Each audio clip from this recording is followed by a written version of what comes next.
একজন সাহাবী যার মানসিকতা ও ন্যায়পরায়ণতা ইসলাম ইতিহাসে অম্লান।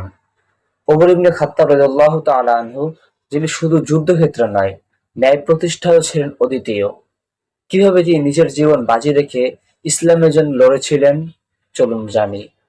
ওমর ইবনে খাত্তাব রাদিয়াল্লাহু তাআলা আনহু জন্মগ্রহণ করেন মক্কায়।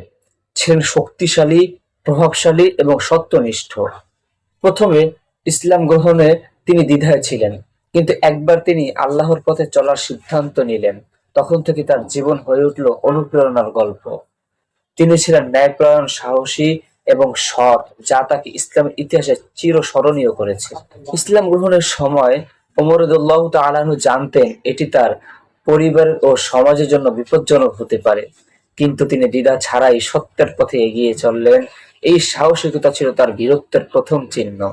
বদর যুদ্ধের সময় ওমর রাদিয়াল্লাহু তাআলা আনহু ছিলেন মুসলিম বাহিনীর অন্যতম প্রধান যোদ্ধা।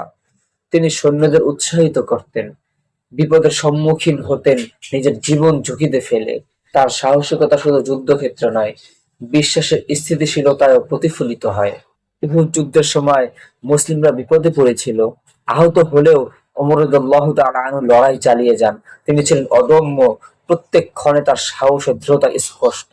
যুদ্ধের বাইরে খেলাফতের সময় ওমর রাদিয়াল্লাহু তাআলা আনহু ছিলেন ন্যায়পরায়ণ। দরিদ্রের অধিকার রক্ষা, সঠিক বিচার এবং সৎ প্রশাসনের জন্য তিনি ছিলেন উদাহরণ। আল্লাহর প্রতি তার সাহসিকতা শুধু যুদ্ধক্ষেত্রেই সীমাবদ্ধ ছিল না। ওমর রাদিয়াল্লাহু তাআলা আনহু আমাদের শিখিয়েছেন সাহস, ন্যায় ও দৃঢ় বিশ্বাস মানুষের প্রকৃত শক্তি। জীবন বিপদ আসলে আমরা তার মতো স্থির থাকতে পারি।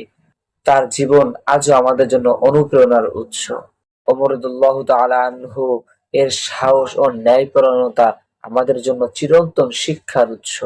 চলুন আমরা ওনার জীবন থেকে শিক্ষা নিয়ে আল্লাহর পথে এগিয়ে যাই। ভিডিওটি ভালো লাগলে লাইক, শেয়ার করুন এবং সাবস্ক্রাইব করতে ভুলবেন না।